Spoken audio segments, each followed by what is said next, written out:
Um milionário recluso, devastado pela perda da família, já não encontra sentido para viver.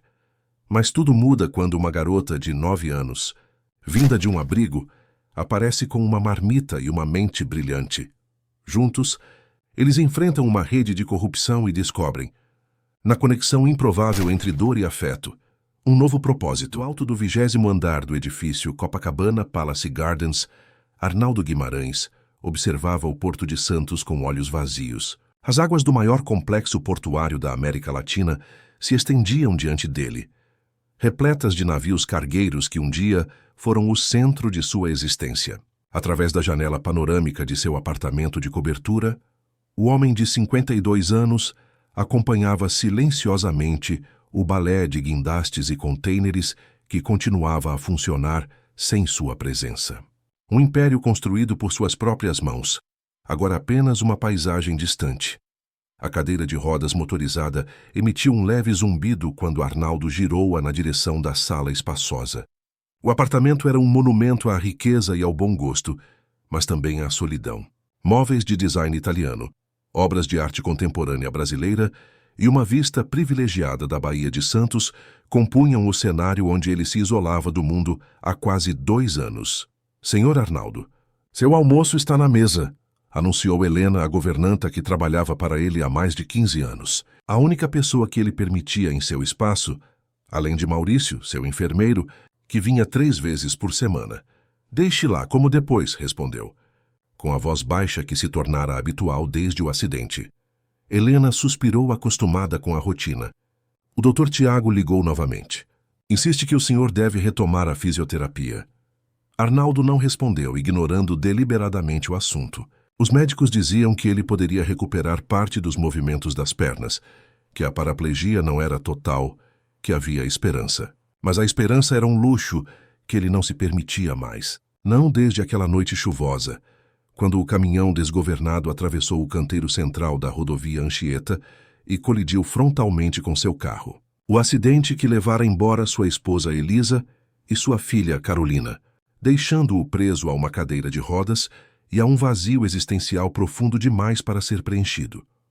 O senhor Gabriel da Fundação também telefonou.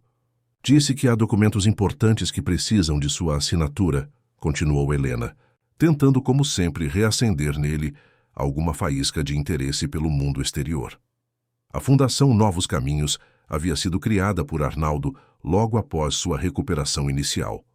Em um impulso motivado pela culpa e pela dor, ele doou quase toda a sua fortuna para construir um centro comunitário no bairro do Gonzaga, voltado para crianças em situação de vulnerabilidade. Uma tentativa de dar sentido ao fato de ter sobrevivido enquanto sua família se foi. Mas após a inauguração, Arnaldo se afastou completamente da administração, deixando-a nas mãos de Gabriel Monteiro, um empresário local com conexões políticas que se ofereceu para gerenciar o projeto. Diga a ele para enviar os papéis por e-mail, respondeu secamente, girando a cadeira de volta para a janela, sinalizando o fim da conversa. As horas se arrastavam com a mesma lentidão todos os dias. Arnaldo lia ocasionalmente, assistia a documentários sobre economia global sem real interesse e passava longos períodos simplesmente olhando para o horizonte. A empresa que construíra, a Guimarães Logística Portuária, fora vendida por uma fração de seu valor real após o acidente. O dinheiro que restou, depois da doação para a fundação, era mais que suficiente para mantê-lo confortável pelo resto da vida, uma vida que ele não tinha vontade de viver. O interfone tocou às 15h12 daquela tarde de terça-feira. Um fato que mais tarde Arnaldo recordaria com precisão matemática, pois marcaria o início de uma nova contagem de tempo em sua existência. Senhor Arnaldo, chamou Helena, aparecendo à porta de seu escritório. Há uma menina lá embaixo dizendo que trouxe algo para o senhor. Uma menina? Perguntou, franzindo o senho. Não estou esperando ninguém. Ela insiste em entregar pessoalmente. Diz que é do centro comunitário. Algo na expressão de Helena, talvez uma curiosidade genuína ou uma súplica velada, para que ele reagisse a este pequeno desvio na rotina, fez com que Arnaldo hesitasse antes de recusar. Mande-a subir, disse finalmente, surpreendendo a si mesmo. Minutos depois, O elevador privativo anunciou a chegada de uma visita. As portas se abriram diretamente para o hall de entrada do apartamento, revelando uma menina de não mais que 9 anos, cabelos cacheados presos em uma trança lateral, pele morena e olhos grandes e expressivos. Vestia um uniforme simples com o logotipo da Fundação Novos Caminhos e carregava uma pequena sacola térmica. "Boa tarde, seu Arnaldo", disse ela, com uma confiança surpreendente para alguém tão jovem. "Meu nome é Isabela Santos. Trouxe uma marmita para o senhor." Arnaldo olhou para Helena confuso, mas ela parecia tão surpresa quanto ele. "Uma marmita?" "Sim." Isabela sorriu, aproximando-se sem qualquer hesitação. "Hoje foi dia de feijoada na fundação, e a tia Conceição sempre faz a melhor feijoada de Santos. O senhor criou nossa fundação, mas nunca mais apareceu lá. Então pensei que talvez gostaria de provar a comida que nos serve todos os dias." Simplicidade e a lógica infantil por trás daquele gesto deixaram Arnaldo momentaneamente sem palavras. Ele observou a menina colocar a sacola sobre a mesa de centro e retirar cuidadosamente um recipiente ainda quente. "Como você sabia onde eu moro?"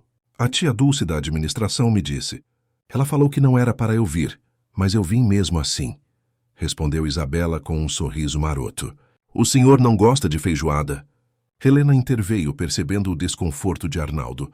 "Vou buscar talheres e um prato." "Não é necessário", começou Arnaldo, mas Isabela já estava abrindo o recipiente, liberando o aroma característico da feijoada completa. "Tem até torresmo", disse a menina orgulhosa. "Separei especialmente." Havia algo no entusiasmo daquela criança, na forma como ela invadira seu espaço hermético sem qualquer cerimônia, que desarmou as defesas que Arnaldo construíra ao seu redor. Pela primeira vez em quase 2 anos, ele sentiu um leve tremor no canto dos lábios, algo que poderia ter sido o início de um sorriso, se ele ainda se lembrasse de como fazê-lo. "Você veio sozinha até aqui?" perguntou enquanto Helena voltava com os talheres e um prato de porcelana fina, parecendo levemente deslocados para servir uma simples marmita. "Vim de ônibus. Sei me virar", respondeu Isabela com naturalidade. "No abrigo a gente aprende rápido a andar pela cidade." "Abrigo?" Arnaldo olhou para a menina com mais atenção. "Sim, eu moro no abrigo Estrela do Mar, mas passo o dia na fundação. Vou para a escola de manhã e à tarde tenho atividades no centro comunitário." Isabela fez uma pausa, observando Arnaldo com uma intensidade desconcertante. "O senhor é mesmo o homem da foto da entrada?" "Parece diferente." A pergunta o pegou de surpresa. Na entrada da fundação, havia uma foto dele do dia da inauguração, ao lado de Elisa e Carolina. Foi a última foto que tiraram juntos. "Sim, sou eu", respondeu, sentindo um nó na garganta. "O senhor parecia mais feliz na foto", concluiu Isabela com a sinceridade cortante típica das crianças. "Por que nunca mais foi nos visitar?" A pergunta pairou no ar como um peso invisível. Arnaldo não tinha uma resposta que pudesse dar a uma criança. Como explicar que cada respiração desde o acidente era um exercício de resistência?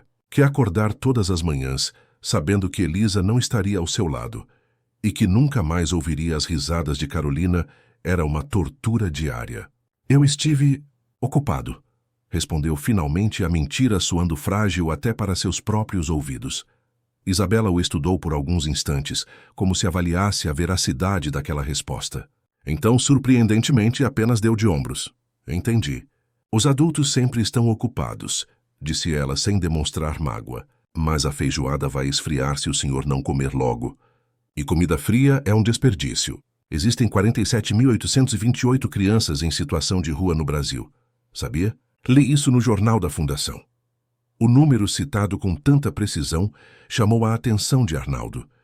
"Como você sabe esse número exato?" "Eu gosto de números", respondeu ela simplesmente.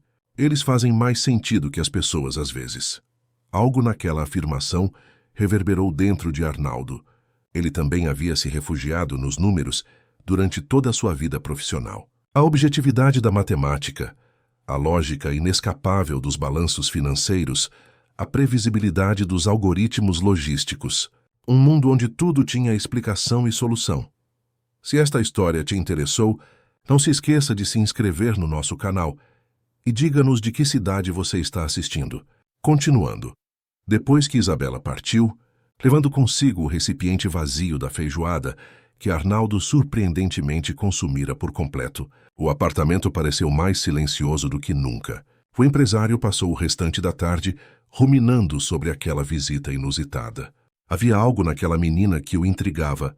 Talvez a franqueza desconcertante, talvez o brilho intenso nos olhos quando falava de números, ou talvez apenas o fato de que ela fora a primeira pessoa a entrar em seu santuário de isolamento por pura e simples vontade própria. Na manhã seguinte, ao contrário de sua rotina habitual de permanecer na cama até que Helena insistisse para que tomasse café, Arnaldo acordou cedo e pediu para que a governanta ligasse para a fundação. Quero falar com a responsável pelo abrigo. Como é mesmo o nome? Estrela do Mar, disse ele enquanto tomava seu café. Helena não conseguiu esconder a surpresa, mas rapidamente atendeu ao pedido. Minutos depois entregou o telefone a Arnaldo. Bom dia, meu nome é Luísa Mendonça. Sou a coordenadora do abrigo Estrela do Mar. Em que posso ajudá-lo? Bom dia, senhora Mendonça. Aqui é Arnaldo Guimarães. Ele fez uma pausa, percebendo o quanto era estranho precisar se identificar, quando um dia seu nome abria portas em toda a cidade. Ontem recebi a visita de uma de suas crianças, Isabela Santos. Houve um silêncio tenso do outro lado da linha. Senhor Guimarães, peço mil desculpas pelo inconveniente. Isabela saiu sem autorização. Só descobrimos mais tarde. Garanto que isso não voltará a te acontecer. Não é um problema. Arnaldo se apressou em esclarecer. Na verdade, eu gostaria de autorizar as visitas dela. Se ela quiser, é claro. Novo silêncio, desta vez de espanto. O senhor. Gostaria que Isabela continuasse a visitá-lo? Sim. E gostaria também de obter mais informações sobre ela. Seu histórico escolar, por exemplo. Bem, isso é bastante incomum, senhor Guimarães. Normalmente, precisamos seguir protocolos específicos para compartilhar informações sobre nossas crianças. Mas considerando que o senhor é o fundador da instituição, ela hesitou. Talvez o melhor seja o senhor conversar pessoalmente com a nossa assistente social, Renata Cardoso. Ela acompanha o caso de Isabela desde que a menina chegou ao abrigo. Arnaldo sentiu uma pontada de ansiedade ante a sugestão de um encontro presencial, mas surpreendeu a si mesmo ao concordar. Tudo bem. Poderia pedir que ela venha até meu apartamento esta tarde? Naquela mesma tarde, Renata Cardoso, uma mulher de meia-idade com expressão serena e olhos atentos, sentava-se à frente de Arnaldo na ampla sala de estar. Helena serviu café e discretamente se retirou, deixando-os a sós. Agradeço por me receber, senhor Guimarães. Confesso que fiquei surpresa com seu interesse por Isabela, começou Renata, retirando uma pasta de sua bolsa. Como coordenadora do Serviço Social da Fundação, acompanho todos os casos de nossas crianças, e Isabela ela é especial. Percebi isso, comentou Arnaldo. Ela mencionou gostar de números. Renata sorriu. Isso é um eufemismo. Isabela tem uma capacidade matemática excepcional, algo que raramente vimos em crianças da idade dela. Infelizmente, o sistema educacional regular não consegue atender adequadamente suas necessidades. Ela abriu a pasta e mostrou a Arnaldo alguns testes e avaliações. Mesmo com seu conhecimento limitado sobre desenvolvimento infantil, ele podia perceber que os resultados eram extraordinários. Isabela chegou ao abrigo há 3 anos. Os pais faleceram em um acidente doméstico e não havia outros familiares dispostos a assumir sua guarda. Desde então temos tentado encaminhá-la para programas especiais, mas os recursos são limitados. Renata fez uma pausa, escolhendo cuidadosamente as próximas palavras. Na verdade, senhor Guimarães, temos enfrentado alguns desafios com a administração atual da Fundação. Muitos dos programas que estavam previstos no projeto original nunca foram implementados. Arnaldo sentiu uma leve inquietação. Após criar a fundação e fazer a doação inicial, ele praticamente lavara as mãos de qualquer responsabilidade, delegando tudo a Gabriel Monteiro. Que tipo de desafios? Bem, por exemplo, o projeto original incluía um programa de bolsas para crianças superdotadas, justamente para casos como o de Isabela. Também estava prevista a contratação de professores especializados. Nada disso foi concretizado. Os recursos. parecem nunca ser suficientes para esses projetos específicos. Havia uma acusação velada naquelas palavras, e Arnaldo podia senti-la. Uma parte dele queria encerrar aquela conversa, voltar para seu casulo de isolamento, onde não precisava lidar com as consequências de suas ações, ou da falta delas. Mas a imagem de Isabela, com sua marmita de feijoada e seus olhos brilhantes ao falar de números, não saía de sua mente. O que Isabela precisa exatamente? Perguntou finalmente. De um mentor, principalmente, respondeu Renata sem hesitar. Alguém que possa desafiá-la intelectualmente, guiá-la. Ela tem potencial para se tornar uma matemática brilhante, mas está ficando para trás porque não temos como oferecer o estímulo adequado. Um longo silêncio se seguiu. Arnaldo contemplou a vista do porto através da janela, os navios entrando e saindo, o movimento constante que um dia fizera parte integral de sua vida. Ele havia sido um homem de ação, um solucionador de problemas, alguém que enfrentava desafios logísticos complexos todos os dias. Eu era bom em matemática, disse ele. Finalmente, mais para si mesmo do que para Renata. Engenharia, estatística, análise de sistemas logísticos, essas eram as minhas áreas. Renata observou-o com atenção, percebendo uma pequena faísca nos olhos do homem que, segundo diziam os funcionários mais antigos da fundação, um dia fora carismático e cheio de energia. O senhor estaria disposto a ser esse mentor para Isabela? A pergunta ficou suspensa no ar entre eles. Arnaldo sentiu o peso da responsabilidade que isso implicaria. Compromissos regulares, expectativas, a necessidade de se reengajar com o mundo exterior. Tudo o que ele vinha evitando desde o acidente. Eu não sei se sou a pessoa mais adequada. No meu estado atual, sua condição física não seria um impedimento. Renata argumentou gentilmente. Isabela precisa de estímulo intelectual, não de atividades físicas. E se me permite dizer, Sr. Guimarães, talvez isso pudesse beneficiar a ambos. Antes que Arnaldo pudesse responder, o interfone tocou. Helena atendeu e, segundos depois, entrou na sala com uma expressão entre divertida e preocupada. Senhor Arnaldo, Isabela está aqui novamente. Diz que trouxe pudim de sobremesa. Renata levantou as sobrancelhas. Surpresa.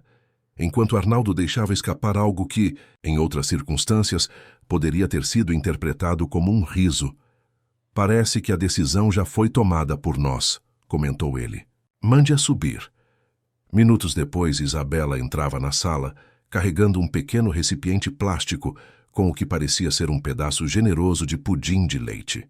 Ao ver Renata, seus olhos se arregalaram ligeiramente. Oi, tia Renata, disse com um sorriso culpado. Vim trazer sobremesa para o seu Arnaldo.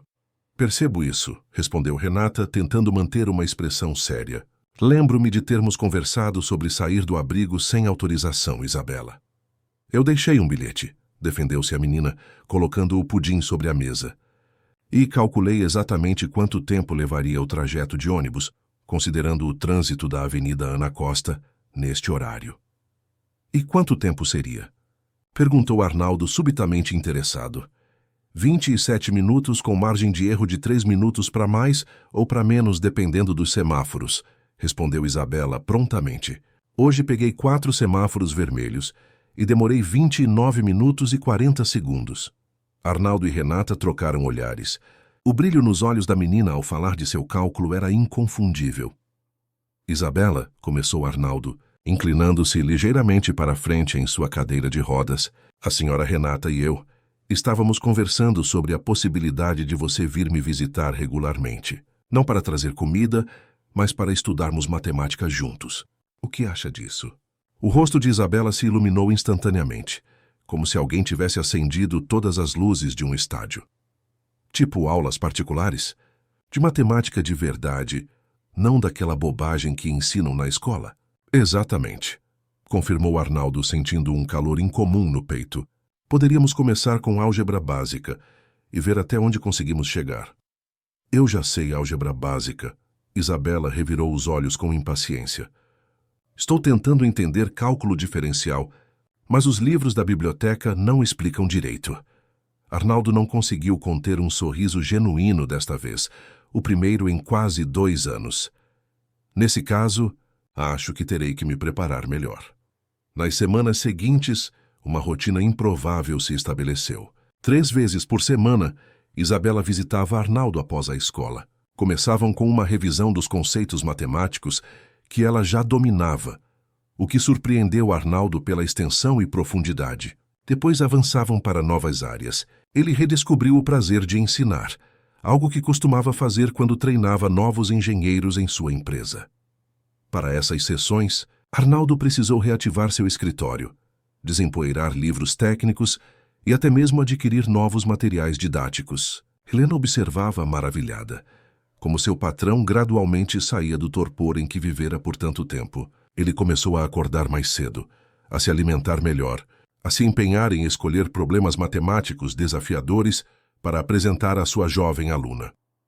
Em uma dessas tardes, enquanto Isabela se concentrava em resolver uma equação particularmente complexa, Arnaldo recebeu um telefonema de um número desconhecido. Senhor Guimarães, aqui é Carlos Nogueira, seu ex-diretor financeiro da Guimarães Logística. A voz do antigo colega trouxe uma onda de lembranças. Carlos havia sido mais que um funcionário. Durante anos fora praticamente um braço direito de Arnaldo, alguém em quem ele confiava plenamente. Carlos, quanto tempo? Como você está? Bem, obrigado. Senhor Guimarães, sei que o senhor tem evitado contato com antigos colegas, mas preciso falar sobre algo importante. É sobre a Fundação Novos Caminhos. Arnaldo sentiu uma tensão se formar em seus ombros. Olhou para Isabela, que continuava concentrada em seus cálculos. Pode falar. Não por telefone. Podemos nos encontrar pessoalmente. É realmente importante. Arnaldo hesitou. Desde o acidente, evitava encontros fora de seu apartamento. O mundo exterior, com seus olhares de pena e suas calçadas mal adaptadas para cadeiras de rodas, representava um conjunto de humilhações que ele preferia evitar. Talvez você possa vir até meu apartamento. Prefiro um local mais discreto. Tem um café no térreo do seu prédio, não é? Posso encontrá-lo lá amanhã às 10 horas. Algo no tom urgente de Carlos fez com que Arnaldo concordasse, apesar de sua relutância. Tudo bem, estarei lá. Ao desligar, percebeu que Isabela o observava com curiosidade. Era um amigo seu? O Café Marítimo, localizado no térreo do luxuoso edifício onde Arnaldo morava, era um estabelecimento elegante frequentado principalmente por executivos e moradores de alto padrão. Arnaldo não pisava ali desde o acidente. Quando as portas do elevador se abriram, ele sentiu um aperto no peito. Ser visto em público, na cadeira de rodas, ainda era uma provação. Maurício, seu enfermeiro, o acompanhava. Um homem discreto e eficiente que sabia quando oferecer ajuda e quando manter-se distante. Arnaldo havia contratado os melhores profissionais que o dinheiro podia comprar, mas mantinha todos a uma distância emocional segura. Quer que eu fique por perto, senhor Guimarães? Perguntou Maurício, enquanto ajudava a posicionar a cadeira próxima a uma mesa nos fundos, onde Carlos já aguardava. Não será necessário. Pode voltar em 1 hora. Carlos levantou-se ao ver Arnaldo se aproximar. Por um momento, houve um constrangimento visível. O antigo subordinado claramente não sabia se deveria estender a mão, abraçar ou simplesmente acenar. Optou por um gesto contido de cabeça. Obrigado por vir, senhor Guimarães. É bom vê-lo. Arnaldo assentiu, sem saber exatamente o que responder. Estava desacostumado a interações sociais, principalmente com pessoas que o conheceram antes do acidente, quando ele era um homem completamente diferente. Você disse que era importante, respondeu, preferindo ir direto ao assunto. Carlos olhou ao redor, certificando-se de que não havia ninguém por perto, e abaixou a voz. Depois que o senhor vendeu a empresa e se afastou de tudo, continuei mantendo contato com alguns antigos colegas do setor. Semana passada encontrei com Débora Almeida, lembra dela? A contadora que trabalhava no departamento financeiro. Arnaldo assentiu. Débora era conhecida por seu trabalho meticuloso e sua honestidade inabalável. Ela está trabalhando na prefeitura agora, no setor de fiscalização de ONGs e fundações. E mencionou algo que me deixou preocupado. Carlos fez uma pausa, tirando um tablet da pasta. Ela notou algumas inconsistências nos relatórios financeiros da Fundação Novos Caminhos. Que tipo de inconsistências? Discrepâncias entre os valores declarados para projetos sociais e os efetivamente executados. Por exemplo, há um registro de compra de 50 computadores para o laboratório de informática, mas quando Débora fez uma visita de inspeção, encontrou apenas 15 máquinas, todas de qualidade inferior ao especificado no relatório. Arnaldo sentiu uma pontada de irritação. Ele havia doado milhões para aquela fundação, com a expectativa de que o dinheiro seria usado para transformar vidas, não para ser desperdiçado ou desviado. Pode ser apenas má gestão, sugeriu. Embora algo lhe dissesse que havia mais nessa história. Foi o que pensei inicialmente, mas há mais. Carlos deslizou o dedo pela tela do tablet, mostrando planilhas e gráficos. Cruzei algumas informações, usando contatos que ainda tenho. As empresas fornecedoras listadas nos relatórios da Fundação, pelo menos 3 delas são fantasmas, sem existência real, e outras 2 pertencem, através de laranjas, a ninguém menos que Gabriel Monteiro. O nome do administrador da Fundação fez Arnaldo endireitar-se na cadeira. Gabriel havia sido uma indicação política. Alguém que prometera usar suas conexões para facilitar parcerias e obter recursos adicionais para a Fundação. Arnaldo, mergulhado em seu luto na época, mal prestara atenção aos detalhes da nomeação. Você tem certeza disso? Absoluta. E tem mais. A Fundação recebeu nos últimos 18 meses cerca de 12 milhões em recursos públicos, através de emendas parlamentares e convênios com a Prefeitura. Dinheiro que deveria complementar sua doação inicial, mas que parece estar sendo realocado. Arnaldo sentiu um gosto amargo na boca. A Fundação havia sido criada em memória de Elisa e Carolina, uma forma de transformar sua tragédia pessoal em algo positivo para a comunidade. A ideia de que alguém estivesse usando esse projeto para enriquecimento próprio era revoltante. Por que você está me contando isso agora, Carlos? O ex-diretor financeiro respirou fundo. Porque Débora me disse que vai haver uma auditoria completa nas próximas semanas. E se essas irregularidades forem confirmadas oficialmente, seu nome estará envolvido, queira ou não. A Fundação leva o sobrenome Guimarães, afinal. A garçonete aproximou-se para anotar os pedidos. Arnaldo solicitou apenas um café, sentindo o estômago revirado demais para qualquer coisa mais substancial.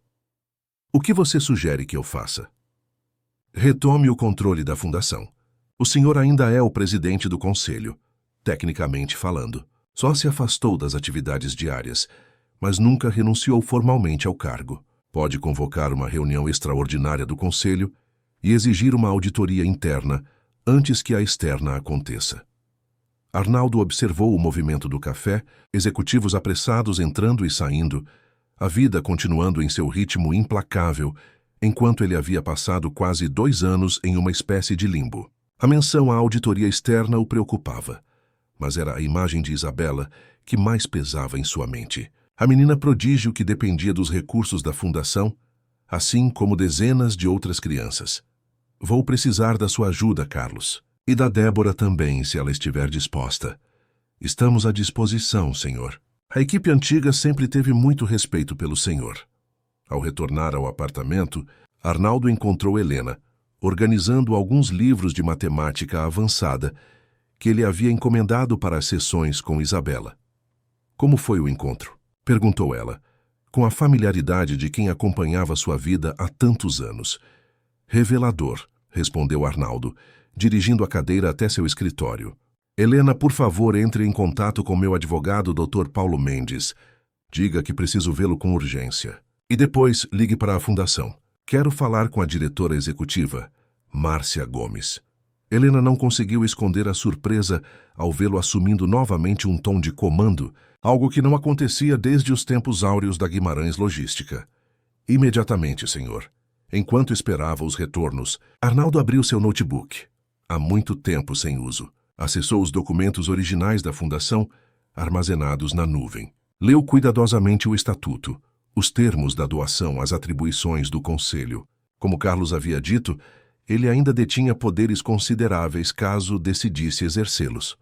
O telefone tocou poucas horas depois. Era Márcia Gomes, a diretora executiva da Fundação. Senhor Guimarães, que surpresa receber sua ligação. Sua voz soava tensa, quase apreensiva. Márcia gostaria de marcar uma visita à fundação amanhã pela manhã. Tenho algumas questões que gostaria de discutir pessoalmente. Houve um silêncio prolongado do outro lado da linha. Amanhã? Bem, o Sr. Gabriel não estará presente. Ele viajou para Brasília para uma reunião com o Ministério. Melhor assim. Prefiro conversar com você primeiro, sem interferências. Estarei lá às 10h. Sim, senhor. Estarei aguardando. Na manhã seguinte, pela primeira vez em quase 2 anos, Arnaldo Guimarães atravessava os portões da Fundação Novos Caminhos. O complexo, situado em uma área privilegiada de Santos, era composto por vários prédios modernos. A escola, o centro cultural, o ginásio esportivo, o centro de acolhimento onde ficavam as crianças, em situação de vulnerabilidade, e o prédio administrativo. Ao entrar, Arnaldo notou imediatamente algo estranho. O saguão principal estava praticamente vazio. Segundo o projeto original, aquele espaço deveria funcionar como uma espécie de hub, sempre movimentado com oficinas, exposições e atividades culturais. Márcia o aguardava na entrada, visivelmente nervosa. Uma mulher de aproximadamente 50 anos, com expressão cansada e olheiras pronunciadas. Senhor Guimarães, bem-vindo. É uma honra tê-lo aqui depois de tanto tempo. Obrigado, Márcia. Vamos ao seu escritório. No caminho até o prédio administrativo, Arnaldo observava atentamente cada detalhe. As paredes precisando de pintura, o jardim mal cuidado, alguns equipamentos do playground claramente quebrados. Nada disso condizia com o volume de recursos que havia sido investido no local. O escritório de Márcia era simples, quase austero. Ela fechou a porta cuidadosamente após a entrada de Arnaldo. Em que posso ajudá-lo, senhor? Quero saber exatamente o que está acontecendo com a fundação, Márcia. Recebi informações preocupantes sobre a gestão dos recursos. A diretora empalideceu, apertando nervosamente as mãos sobre a mesa. Senhor Guimarães, Ela hesitou, olhando para a porta como se temesse que alguém pudesse estar ouvindo. Não sei por onde começar. Pelo início seria bom, respondeu Arnaldo, mantendo a voz calma, mas firme, quando as coisas começaram a sair do controle. Márcia respirou fundo, como quem finalmente toma coragem para algo que vinha adiando por muito tempo. Logo após o senhor se afastar, Gabriel assumiu o controle operacional e começou a fazer mudanças graduais. Primeiro, substituiu funcionários-chave por pessoas de sua confiança. Depois começou a redirecionar recursos para projetos que ele chamava de prioritários, mas que na verdade nunca saíam do papel. Como os computadores do laboratório de informática. Márcia o encarou, surpresa por ele saber daquele detalhe específico. Sim, no papel compramos 50 máquinas de última geração.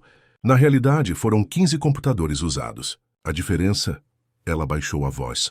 A diferença foi para uma empresa chamada GML Consultoria, que pertence indiretamente ao próprio Gabriel, completou Arnaldo. Márcia assentiu, parecendo aliviada por não precisar ser a primeira a dizer aquilo em voz alta. Por que você nunca denunciou isso, Márcia? A mulher olhou para uma fotografia em sua mesa.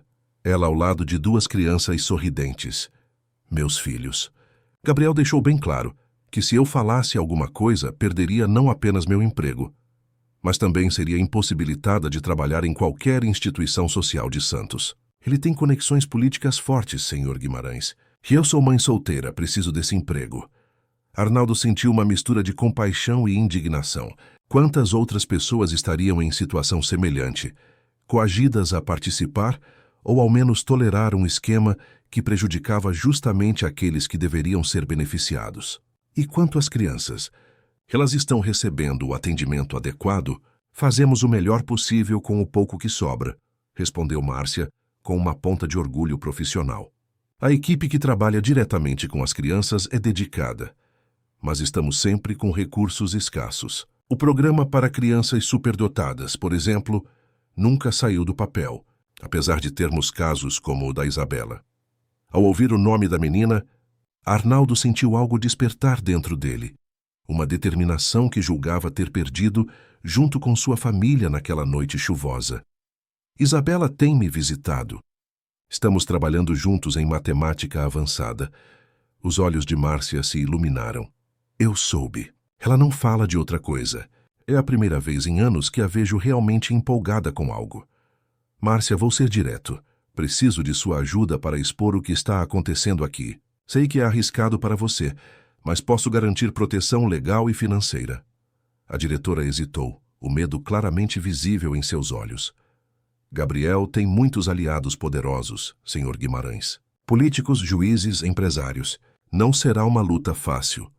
Nunca fugi de uma luta difícil, respondeu Arnaldo, sentindo uma energia renovada, um propósito que há muito não experimentava. E tenho recursos e contatos também. Mais do que Gabriel imagina. Naquele momento foram interrompidos por uma batida na porta. Uma funcionária entrou visivelmente agitada. Desculpe a interrupção, Márcia, mas aconteceu algo incomum. Um casal apareceu dizendo ser parente de uma das crianças do abrigo. Estão com documentos judiciais e tudo. Qual criança? Perguntou Márcia, franzindo o senho. Isabela Santos. Eles dizem ser tios dela e têm uma ordem judicial concedendo a guarda provisória. Arnaldo sentiu o sangue gelar. Isso é impossível, interveio ele. Segundo a assistente social, Isabela não tem parentes vivos. A funcionária olhou para ele, confusa. Bem, eles têm documentos que parecem legítimos. A juíza Cláudia Monteiro assinou a ordem. Monteiro. Arnaldo trocou um olhar significativo com Márcia. Algum parentesco com nosso Gabriel? Esposa, respondeu Márcia baixinho. Precisamos agir rápido, Sr. Guimarães. Se esses documentos foram obtidos de forma fraudulenta... Arnaldo já estava girando sua cadeira em direção à porta. Onde estão eles agora? Na recepção do abrigo Estrela do Mar, anexo à Fundação Novos Caminhos, um homem e uma mulher bem vestidos conversavam com Renata Cardoso. A assistente social mantinha uma expressão neutra, mas seus olhos revelavam preocupação. Como eu estava explicando, dizia ela, precisamos verificar cuidadosamente a documentação. É um procedimento padrão em todos os casos de transferência de guarda. O homem, vestindo um terno impecável e óculos de armação cara, sorriu com uma cordialidade que não alcançava seus olhos. Entendemos perfeitamente, senhora Cardoso, mas a ordem judicial é clara. Minha esposa e eu somos os parentes mais próximos de Isabela, e o juizado reconheceu nosso direito à guarda. Ele ajeitou o nó da gravata, um gesto que transparecia impaciência. Viemos de São Paulo especialmente para buscá-la. Temos uma nova casa esperando por ela, uma escola particular já escolhida. A mulher ao seu lado, usando um conjunto elegante e joias discretas, assentiu enfaticamente. Isabela é sangue do nosso sangue. Lamentamos profundamente não termos podido assumir a responsabilidade antes, mas agora estamos em condições de oferecer tudo o que ela merece. Renata olhava para os documentos em suas mãos, ganhando tempo. Algo não se encaixava naquela história. Em 3 anos trabalhando com o caso de Isabela, nunca houvera menção a tios vivos, muito menos interessados em sua guarda. Foi nesse momento que Arnaldo entrou na recepção, acompanhado por Márcia. A chegada dele em uma cadeira de rodas, claramente o fundador da instituição que todos conheciam das fotografias, causou uma pausa momentânea na conversa. Senhor Guimarães. Renata o cumprimentou, uma leve expressão de alívio em seu rosto. Estes são o senhor Ricardo e a senhora Teresa Mendonça. Estão aqui alegando serem tios de Isabela e apresentaram uma ordem judicial para obter sua guarda. Arnaldo estudou o casal atentamente. O homem exibia uma confiança excessiva, enquanto a mulher parecia ligeiramente desconfortável, evitando contato visual direto. É um prazer conhecê-lo. Senhor Guimarães, disse Ricardo estendendo a mão. Sua reputação o precede. O trabalho que realiza aqui é admirável. Arnaldo ignorou deliberadamente a mão estendida. Interessante que nunca tenham aparecido antes. Isabela está no abrigo há 3 anos. O sorriso de Ricardo vacilou por um instante, mas logo se recompôs. Uma situação lamentável, de fato. Estávamos morando no exterior, Japão para ser mais específico. Meu trabalho como executivo exigia dedicação total. Quando soubemos da situação de nossa sobrinha, iniciamos imediatamente os procedimentos para obter sua guarda. Mas a burocracia internacional é complicada. Japão? Arnaldo ergueu uma sobrancelha. Curioso. Isabela nunca mencionou ter tios no Japão. Ela era muito pequena quando saímos do Brasil. Interveio Teresa, sua voz suave, quase ensaiada. Provavelmente não se lembra de nós. Renata aproveitou a deixa para fazer a pergunta crucial. Em nossos registros, consta que os pais de Isabela não tinham irmãos vivos. O senhor seria irmão de quem exatamente? Ricardo hesitou por uma fração de segundo. De Fernando Santos, o pai de Isabela. Éramos meio-irmãos, na verdade. Mesmo pai e mães diferentes. Entendo, disse Arnaldo, trocando um olhar significativo com Renata. E como souberam que Isabela estava aqui especificamente?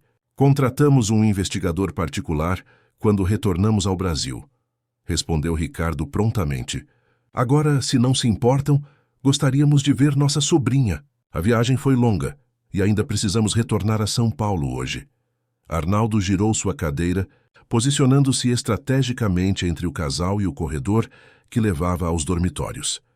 Infelizmente, Isabela não está aqui no momento. Ela está na escola.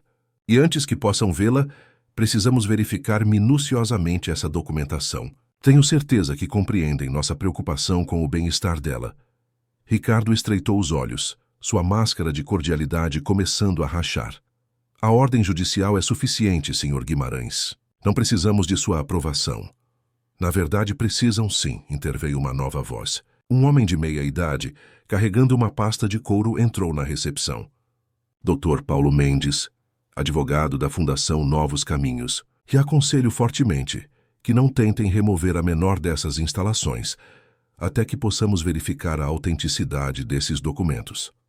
Arnaldo sentiu um alívio imenso ao ver seu advogado de longa data. Helena havia conseguido contatá-lo a tempo, e Paulo, sempre eficiente, chegara com a rapidez necessária. Ricardo olhou de Paulo para Arnaldo, seu rosto endurecendo. Isso é um absurdo. Temos uma ordem judicial. E nós temos o dever de proteger nossas crianças, respondeu Paulo calmamente, estendendo a mão. Se me permite examinar essa ordem. Com relutância visível, Ricardo entregou os documentos. Paulo os examinou cuidadosamente, página por página. Interessante, murmurou finalmente. Esta ordem foi emitida há apenas 2 dias, em caráter emergencial, sem audiência com representantes do abrigo, e assinada pela juíza Cláudia Monteiro. Ele olhou diretamente para Ricardo. O senhor conhece a juíza Monteiro pessoalmente? Claro que não, respondeu Ricardo, mas um leve tremor em sua voz o traía. Por que conheceria? Apenas curiosidade profissional.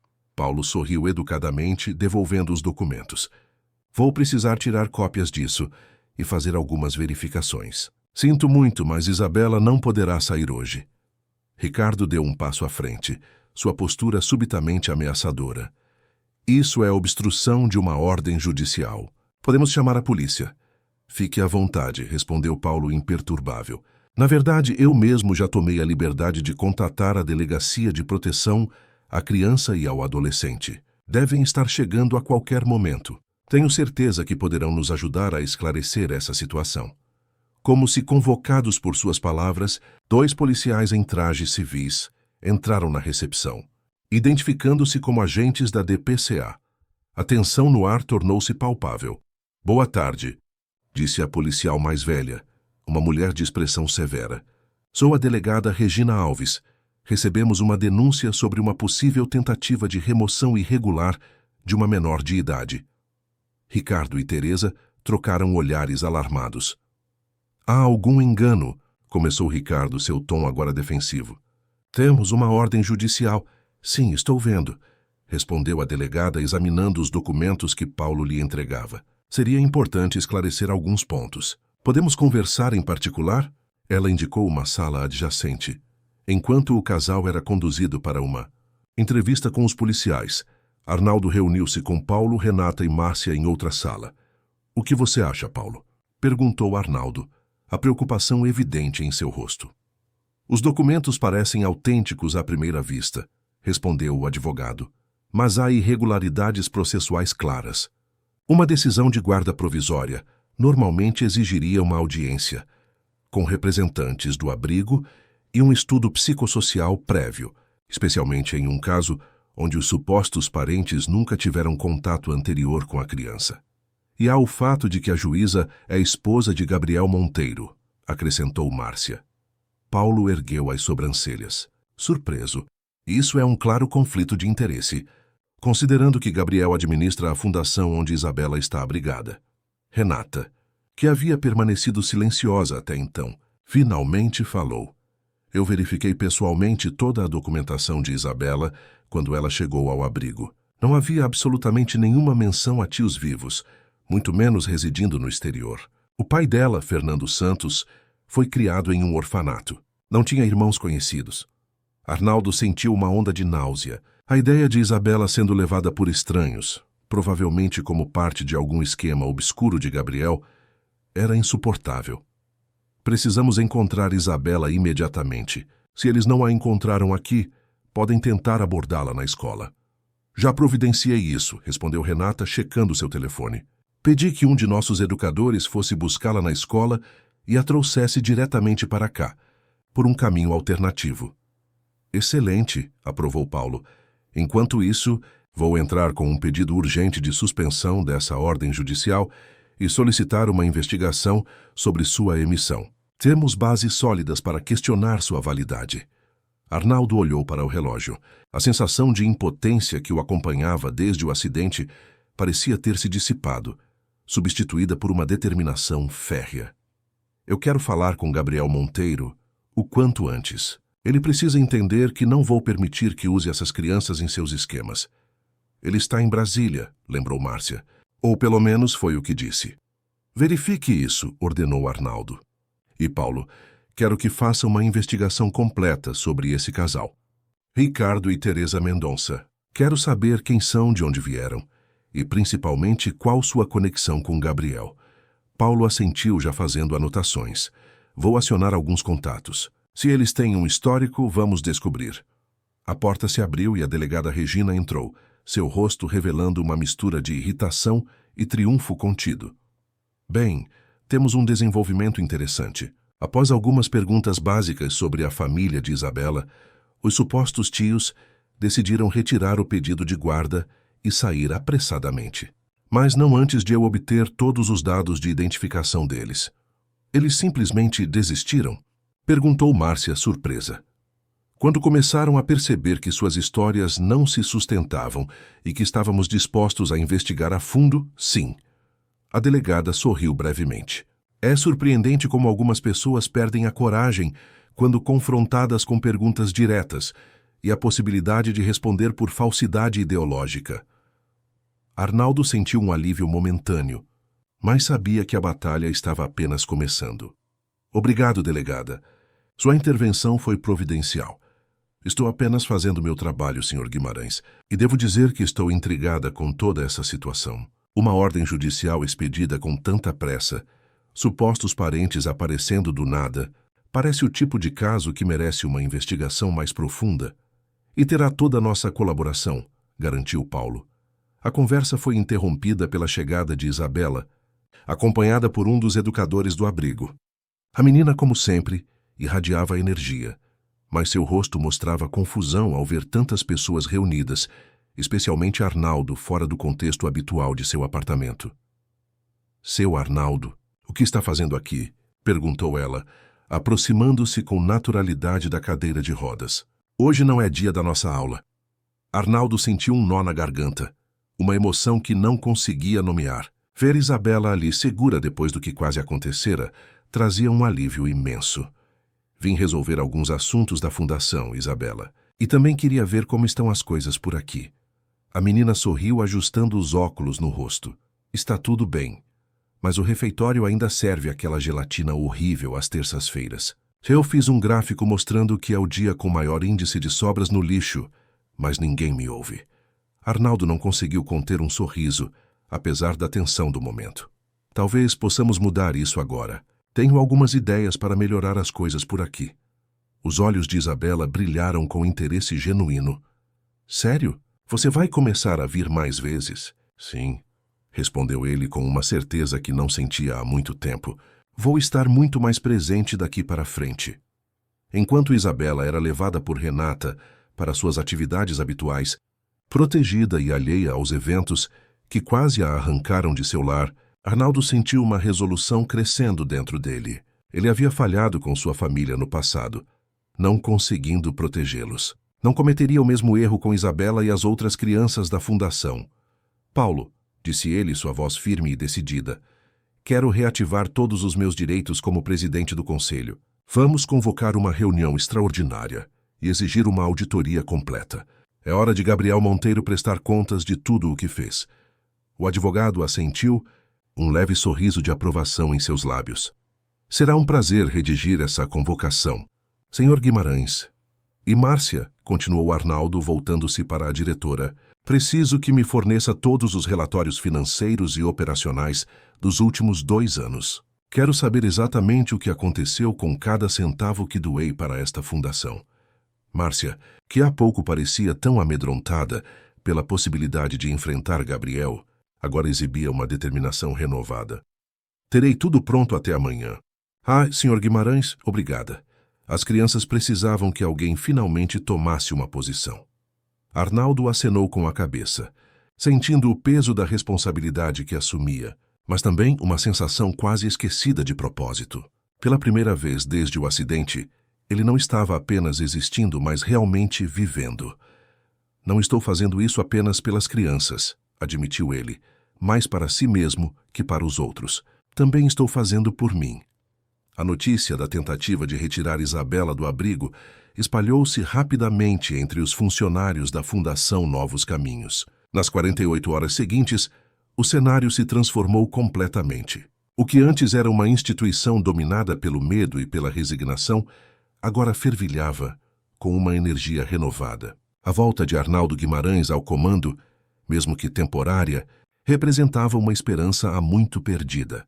Em seu apartamento, transformado agora em uma espécie de centro de operações, Arnaldo recebia constantes atualizações. Carlos Nogueira havia montado uma pequena equipe de antigos funcionários da Guimarães Logística para examinar meticulosamente cada relatório financeiro da fundação.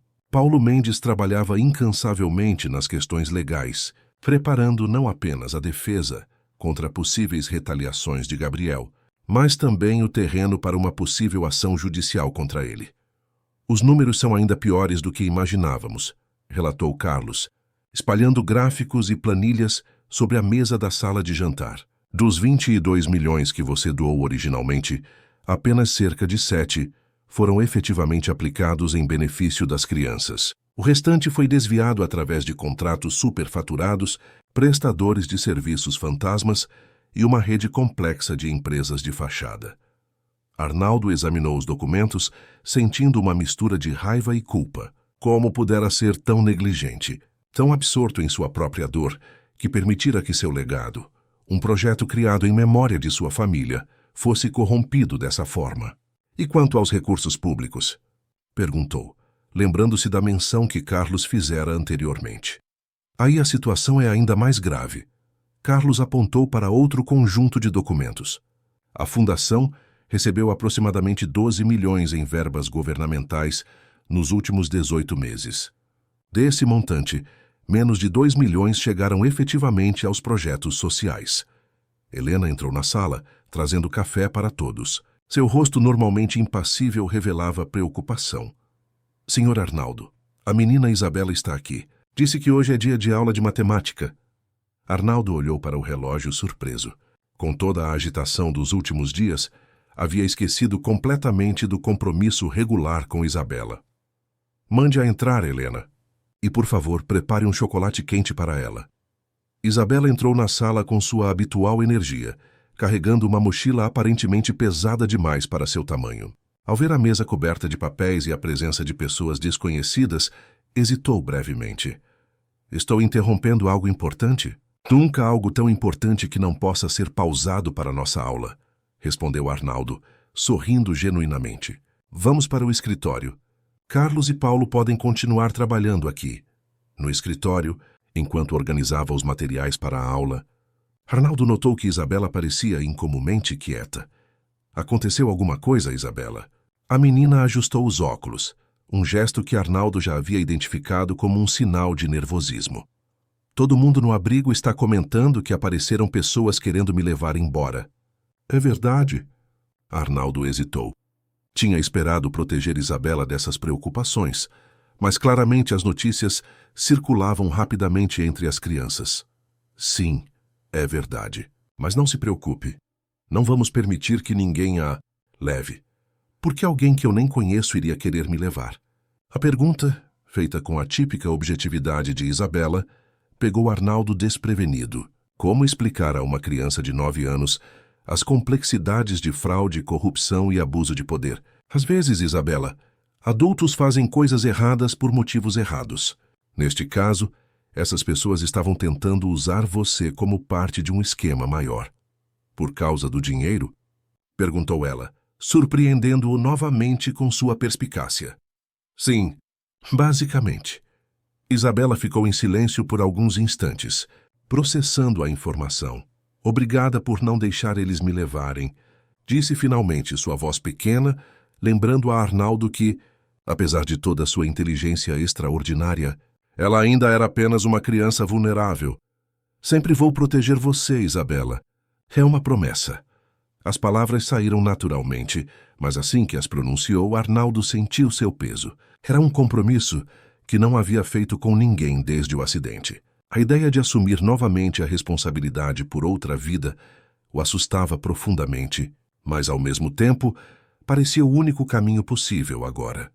A aula transcorreu normalmente, com Isabela demonstrando sua habitual facilidade com conceitos matemáticos avançados. Ao final, ela retirou algo de sua mochila, um caderno com capa colorida.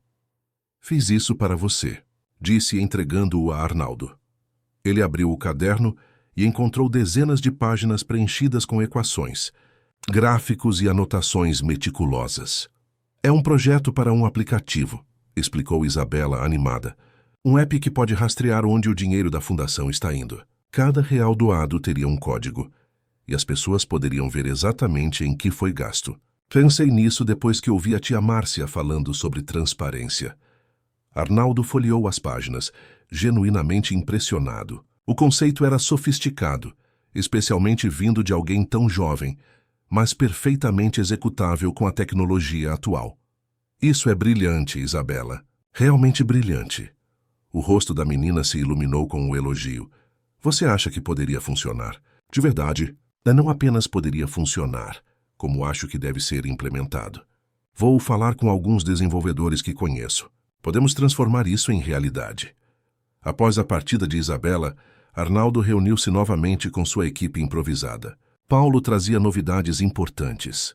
Consegui suspender temporariamente a ordem judicial que concedia a guarda de Isabela àquele casal. Além disso, a delegada Regina iniciou uma investigação sobre eles. Descobriu que são funcionários de uma empresa de consultoria ligada a Gabriel Monteiro. Então eram mesmo laranjas dele, concluiu Arnaldo, sua suspeita confirmada. Exatamente. E tem mais. Descobrimos que Gabriel está voltando de Brasília amanhã. Ele convocou uma reunião urgente com toda a diretoria da fundação. Provavelmente já sabe que estamos investigando, comentou Carlos. Deve estar tentando articular uma defesa, ou pior, destruir evidências. Arnaldo ponderou por um momento. Vamos surpreendê-lo. Paulo, prepare os documentos necessários para convocar uma reunião extraordinária do Conselho. Como presidente, tenho essa prerrogativa. Marque para o mesmo horário da reunião que Gabriel convocou. Isso vai criar um confronto direto, alertou Paulo. É exatamente o que pretendo, respondeu Arnaldo, uma determinação férrea em sua voz. Já estou cansado de me esconder. Hora de enfrentar os problemas de frente.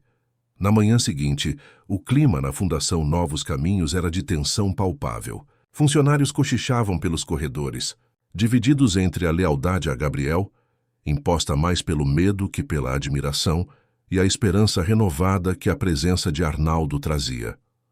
A sala de reuniões do conselho, raramente utilizada nos últimos anos, havia sido preparada para o encontro. De um lado da grande mesa oval, Arnaldo posicionou sua cadeira de rodas ladeado por Paulo, Carlos e Márcia. Do outro lado, cadeiras vazias aguardavam a chegada de Gabriel e seus aliados. Às 10 horas em ponto, as portas se abriram. Gabriel Monteiro entrou, seguido por 3 homens em ternos impecáveis, seu advogado pessoal e 2 diretores que ele mesmo havia nomeado. Alto, de porte atlético e cabelos grisalhos cuidadosamente penteados, Gabriel emanava a confiança de quem raramente enfrentava a oposição. Seu sorriso congelou ao ver Arnaldo. Arnaldo Guimarães. Que surpresa agradável, disse, recuperando-se rapidamente. Ouvi dizer que você havia retornado à fundação, mas não esperava vê-lo tão engajado. Surpresas acontecem, Gabriel, respondeu Arnaldo secamente. Como esta reunião, por exemplo, que eu, como presidente do conselho, estou oficialmente convocando. Gabriel franziu o senho, claramente irritado pela usurpação de sua autoridade, mas manteve a compostura enquanto tomava assento. Bem, já que estamos todos aqui, podemos proceder. Tenho alguns assuntos urgentes para discutir sobre a operação da fundação. Na verdade, interveio Paulo, deslizando uma pasta para cada um dos presentes. A pauta da reunião já foi estabelecida, e o primeiro item é a apresentação de uma auditoria preliminar das finanças da fundação nos últimos 2 anos. Gabriel empalideceu visivelmente, mas manteve o sorriso artificial. Isso é completamente desnecessário. Nossas contas são regularmente auditadas por empresas respeitáveis. Empresas contratadas e pagas por você, apontou Arnaldo. Desta vez, a auditoria foi realizada de forma independente. Carlos tomou a palavra, apresentando metodicamente as evidências de irregularidades financeiras. À medida que os números eram expostos, o rosto de Gabriel alternava entre raiva contida e desconforto evidente. Isso é absurdo, interrompeu ele finalmente batendo na mesa. Essas alegações são infundadas e potencialmente difamatórias. Meu advogado tratará disso adequadamente. Seu advogado terá muito trabalho pela frente, respondeu Paulo calmamente, especialmente quando souber que já encaminhamos toda essa documentação ao Ministério Público e que a Polícia Federal foi informada sobre os desvios de recursos públicos federais. Gabriel levantou-se abruptamente, seu rosto agora vermelho de fúria. Você não faz ideia de com quem está mexendo, Guimarães. Pensei que depois daquele acidente tivesse aprendido a se manter nos bastidores, lamentando suas perdas, em vez de interferir em assuntos que não são mais da sua conta. A menção ao acidente atingiu Arnaldo como um golpe físico, mas ele não demonstrou. Esta fundação sempre foi e sempre será da minha conta, Gabriel. Foi criada com o meu dinheiro, em memória da minha família, e vou garantir que volte a cumprir seu propósito original.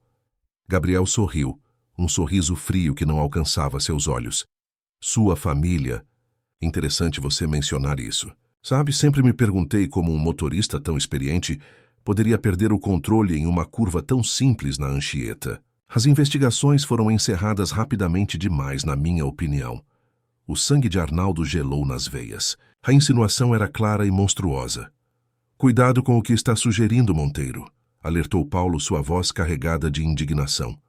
Gabriel deu de ombros, ainda sorrindo. Apenas uma observação. Aliás, soube que você tem se aproximado bastante de uma certa menina do abrigo. Isabela, não é? Uma criança brilhante, pelo que dizem. Seria uma pena se algo acontecesse com ela também. Antes que qualquer um pudesse reagir, a porta da sala de reuniões se abriu. A delegada Regina Alves entrou, acompanhada por 2 policiais uniformizados. Gabriel Monteiro, anunciou ela, sua voz profissional e firme. O senhor está sendo intimado a prestar depoimento em um inquérito sobre fraude, desvio de recursos e tentativa de tráfico de influência envolvendo uma menor de idade. O rosto de Gabriel transformou-se em uma máscara de incredulidade. Isso é um absurdo. Vocês não têm ideia de quem são meus contatos. Um telefonema meu e sua carreira está acabada, delegada. Regina sorriu friamente. Suas ameaças só acrescentam coação de autoridade às acusações, senhor Monteiro. Agora, podemos seguir para a delegacia civilizadamente? Ou prefere fazer isso do jeito difícil? Enquanto Gabriel era escoltado para fora, lançando olhares de ódio para Arnaldo, Márcia aproximou-se, sua expressão uma mistura de alívio e preocupação. Isso não acaba aqui, senhor Guimarães. Gabriel tem aliados poderosos. Eles vão reagir. Arnaldo assentiu, ciente dos riscos que estava assumindo. Estou contando com isso, Márcia, porque agora estamos preparados para enfrentá-los. Todos eles. De volta ao apartamento, horas depois, Arnaldo encontrou Isabela esperando por ele. Helena havia buscado a menina no abrigo, seguindo instruções de manter um olho atento nela, até que a situação com Gabriel estivesse completamente resolvida. Como foi a reunião?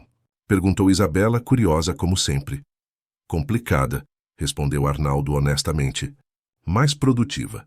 A menina o observou atentamente, com aquele olhar penetrante que parecia enxergar além das palavras. Você parece diferente, comentou ela finalmente. Menos triste. Arnaldo refletiu sobre a observação. Era verdade. Apesar do estresse e dos desafios dos últimos dias, sentia-se mais vivo do que em qualquer momento desde o acidente. Tinha um propósito novamente. Pessoas que dependiam dele. Batalhas que valiam a pena serem lutadas.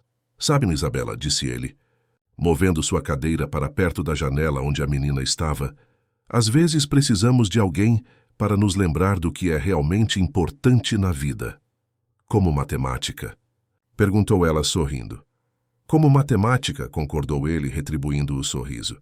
E como fazer a diferença na vida de outras pessoas. O sol começava a se pôr sobre o porto de Santos, pintando o céu com tons de laranja e rosa. Uma nova fase estava começando, não apenas para a fundação, mas para Arnaldo e Isabela também. E pela primeira vez em muito tempo, o futuro parecia promissor.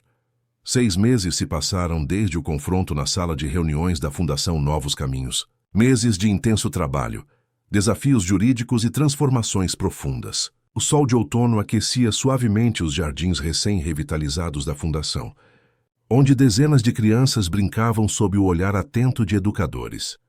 No centro do complexo, um novo prédio se destacava com sua arquitetura moderna e sustentável. Uma placa elegante identificava o local: Centro de Desenvolvimento Elisa e Carolina Guimarães, um espaço dedicado a crianças com altas habilidades, especialmente na área de ciências exatas. Na entrada principal da fundação, funcionários e convidados reuniam-se para a cerimônia de inauguração. Entre eles, Arnaldo Guimarães, não mais em sua cadeira de rodas, mas apoiado em uma bengala, resultado de meses de fisioterapia intensiva que havia recuperado parcialmente os movimentos de suas pernas. Ao seu lado, Isabela sorria amplamente, usando um vestido azul marinho especialmente escolhido para a ocasião. Nervoso? Perguntou a menina, ajustando os novos óculos de armação colorida que substituíam os antigos, simples e gastos. Um pouco, admitiu Arnaldo, passando a mão pelos cabelos agora bem aparados. Faz muito tempo desde a última vez que falei em público. Você vai se sair bem, garantiu Isabela, com a convicção inabalável típica das crianças. Só precisa respirar fundo e lembrar por que estamos fazendo isso. Arnaldo sorriu, admirando mais uma vez a sabedoria simples e direta de sua jovem protegida. Nos últimos meses, o vínculo entre eles havia se fortalecido diariamente. O processo de adoção, iniciado logo após a queda de Gabriel Monteiro, avançava promissoramente. Isabela já passava a maior parte de seu tempo no apartamento de Arnaldo, agora reformado para acomodar um quarto próprio para ela, repleto de livros de matemática, astronomia e ciências em geral. Senhor Guimarães, chamou Márcia, aproximando-se com uma prancheta nas mãos. Está quase na hora. Todos os convidados já chegaram, incluindo o prefeito e os representantes do Ministério da Educação. Arnaldo assentiu, sentindo o peso da responsabilidade, mas também o calor da satisfação por ver seu projeto finalmente tomando a forma que sempre deveria ter tido. Depois do escândalo envolvendo Gabriel Monteiro, que agora enfrentava múltiplos processos criminais, a Fundação passou por uma reformulação completa. Arnaldo reassumiu a presidência do Conselho e nomeou Márcia como diretora executiva. Carlos Nogueira juntou-se à equipe como diretor financeiro, implementando um sistema rigoroso de controle e transparência. Então havia o aplicativo, o projeto que começara como uma ideia simples no caderno colorido de Isabela e agora se tornara uma inovadora ferramenta de gestão transparente. Qualquer doador, grande ou pequeno, podia acompanhar exatamente onde seu dinheiro estava sendo aplicado, visualizando em tempo real o impacto de sua contribuição. Seu aplicativo está sendo um sucesso absoluto, comentou Renata Cardoso, juntando-se a eles. A assistente social, agora coordenadora pedagógica do novo centro, havia se tornado uma presença constante na vida de Arnaldo e Isabela. Já recebi ligações de 3 outras ONGs, querendo implementar o mesmo sistema. Não é meu aplicativo, corrigiu Arnaldo. É o aplicativo da Isabela. A ideia foi inteiramente dela. A menina corou ligeiramente com o reconhecimento, mas seu olhar brilhava de orgulho. Só precisamos adicionar mais gráficos e visualizações interativas na próxima versão, comentou ela, sempre pensando em melhorias. E talvez uma sessão específica para acompanhar os projetos educacionais. Um pequeno grupo de jornalistas se aproximou, solicitando uma foto de Arnaldo e Isabela juntos diante do novo centro. Enquanto posavam, Arnaldo não pôde deixar de pensar em como sua vida havia mudado drasticamente desde aquela tarde de terça-feira, quando uma menina determinada aparecera à sua porta com uma marmita de feijoada. A cerimônia oficial começou pontualmente às 10 horas. Uma série de discursos de autoridades e parceiros da Fundação precedeu o momento principal. A fala de Arnaldo Guimarães. Quando chegou sua vez, ele recusou gentilmente a cadeira de rodas que ainda utilizava ocasionalmente para deslocamentos mais longos. Apoiando-se na bengala, caminhou lentamente até o púlpito. Um silêncio respeitoso caiu sobre a plateia. Muitos ali conheciam sua história, o acidente, o afastamento, o retorno triunfal. Para os que o haviam conhecido antes, a transformação era visível não apenas em seu físico, mas principalmente em seus olhos, que voltavam a brilhar com propósito e vida. Bom dia a todos, começou ele, sua voz firme e clara. Há 2 anos e meio, quando inaugurei pela primeira vez esta fundação, eu estava em um lugar muito diferente, tanto física quanto emocionalmente.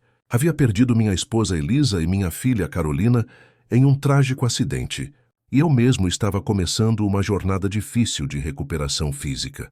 Ele fez uma pausa, olhando diretamente para Isabela, que o observava da primeira fileira.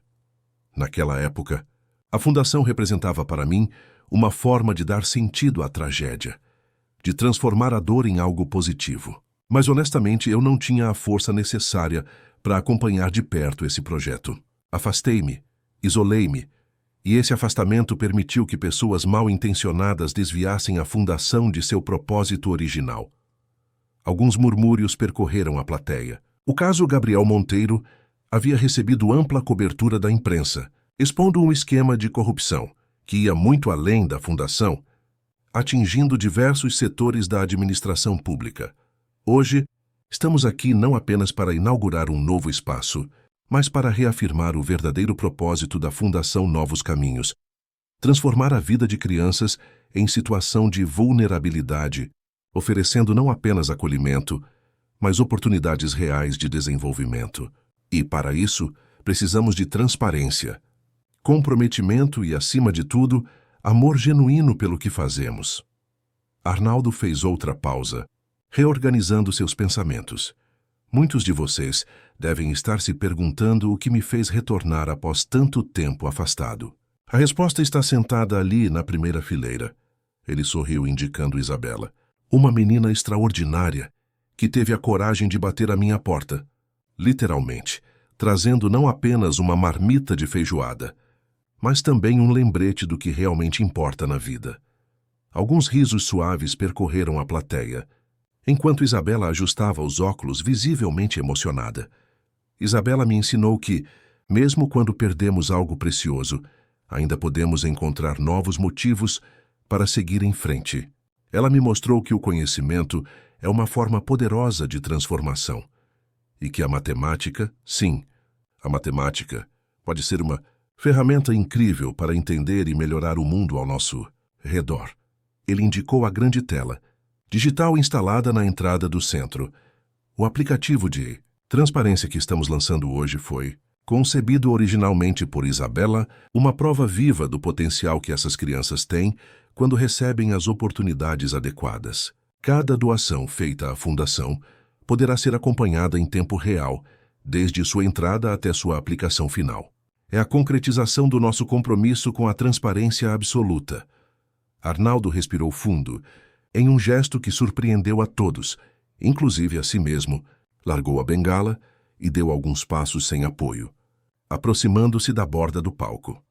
Este centro de desenvolvimento que inauguramos hoje leva o nome de minha esposa e minha filha.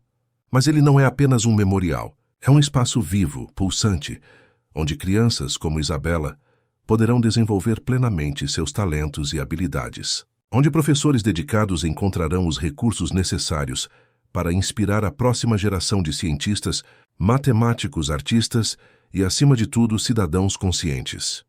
Um longo aplauso irrompeu da plateia, enquanto Arnaldo, visivelmente emocionado, retornava ao púlpito para concluir seu discurso. Finalmente, gostaria de anunciar que, a partir de hoje, estou iniciando o processo formal para criar uma nova estrutura jurídica para a Fundação. Um modelo de governança que garantirá que os erros do passado não se repitam, com múltiplas camadas de fiscalização e um conselho diversificado, incluindo representantes da comunidade e especialistas em educação e assistência social. Mais aplausos se seguiram, enquanto Arnaldo concluía. O poeta Fernando Pessoa disse certa vez que tudo vale a pena quando a alma não é pequena. Nos últimos meses, redescobri o tamanho da minha própria alma, graças a uma menina que teve a coragem de me mostrar que ainda havia vida além da tragédia. E é essa mensagem de esperança e renovação que gostaria de deixar com todos vocês hoje. Ao terminar seu discurso, Arnaldo foi recebido por uma ovação de pé. Isabela correu até o palco, abraçando-o emocionada. Juntos, eles cortaram a fita simbólica que inaugurava oficialmente o novo centro. A celebração continuou ao longo do dia, com apresentações das crianças atendidas pela Fundação, visitas guiadas às novas instalações e uma grande feijoada comunitária, uma homenagem especial àquela primeira marmita que mudara tudo.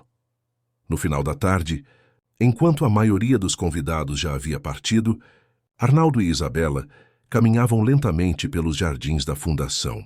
O sol começava a se pôr, lançando uma luz dourada sobre o complexo. Conseguimos, não é? Perguntou Isabela, segurando a mão de Arnaldo. Sim, conseguimos, respondeu ele sorrindo. Mas isso é apenas o começo. O juiz disse quando vai decidir sobre a adoção. A pergunta veio, carregada de expectativa, na próxima semana. Mas Paulo está confiante. Todos os relatórios são favoráveis. Isabela assentiu pensativa. Sabe o que mais gostei hoje? Perguntou ela após alguns momentos. O quê? Ver você andando sem a bengala no palco. Você não tinha me contado que já conseguia fazer isso. Arnaldo sorriu, surpreso com sua própria façanha. Foi a primeira vez, na verdade. Acho que estava tão concentrado no momento que nem percebi o que estava fazendo. A tia Renata diz que, às vezes, precisamos de um propósito maior que nós mesmos para superar nossos limites. Ela está certa, concordou Arnaldo, admirado mais uma vez com a maturidade de Isabela. Ah, você, mocinha, tem sido esse propósito para mim. Eles continuaram caminhando em um silêncio confortável, até Isabela quebrar o momento com uma pergunta inesperada. Posso chamar você de pai? Mesmo antes da adoção oficial? Arnaldo sentiu um nó na garganta e uma onda de emoção que não conseguiu conter. Abaixou-se, ignorando o protesto de suas pernas ainda em recuperação, para ficar no mesmo nível dos olhos de Isabela. Nada me faria mais feliz, respondeu ele. A voz embargada. Isabela sorriu, abraçando-o com força. Então está decidido. Somos uma família agora. Sim, concordou Arnaldo, sentindo uma paz que não experimentava há anos. Somos uma família. Enquanto retornavam ao carro que os levaria de volta ao apartamento, agora verdadeiramente um lar, Arnaldo não pôde deixar de olhar para o céu que escurecia. Em algum lugar ele sentia. Elisa e Carolina estariam observando, talvez até mesmo guiando os acontecimentos que o trouxeram até ali. A vida havia lhe dado uma segunda chance, uma oportunidade de cura, de propósito renovado de amor, e tudo começara com uma simples marmita de feijoada, trazida por uma menina que, sem saber, carregava consigo o poder de transformar não apenas fórmulas matemáticas, mas também corações quebrados. Na semana seguinte, como previsto, o juiz concedeu a adoção definitiva. Isabela oficialmente se tornava Isabela Santos Guimarães. A celebração foi íntima. Apenas os dois, Helena, Carlos, Paulo, Márcia e Renata, as pessoas que haviam sido fundamentais naquela jornada de reconstrução. 6 meses depois, A Fundação Novos Caminhos era reconhecida nacionalmente como modelo de gestão transparente e eficaz. O aplicativo desenvolvido a partir da ideia de Isabela era agora utilizado por dezenas de organizações sociais em todo o país, e o Centro de Desenvolvimento Elisa e Carolina Guimarães recebia visitantes interessados em replicar seu modelo inovador de educação. Quanto a Arnaldo e Isabela, haviam encontrado um no outro o que ambos procuravam: uma família, um lar, um propósito, e a certeza de que, mesmo nas circunstâncias mais improváveis, o amor pode florescer e transformar vidas. Fim da história. Queridos ouvintes, esperamos que a história de Arnaldo e Isabela tenha tocado profundamente seus corações. Uma simples marmita de feijoada que transformou duas vidas para sempre, nos lembrando que a esperança pode surgir nos momentos mais inesperados. Se você se emocionou com essa jornada de superação e renascimento, não deixe de compartilhar suas impressões nos comentários. Temos uma playlist especial com outras histórias inspiradoras, esperando por você. Basta clicar aqui ao lado para descobrir. E claro, não se esqueça de se inscrever no canal e deixar seu like para que possamos continuar trazendo narrativas que aquecem a alma e renovam nossa fé na capacidade humana de recomeçar. Até a próxima história.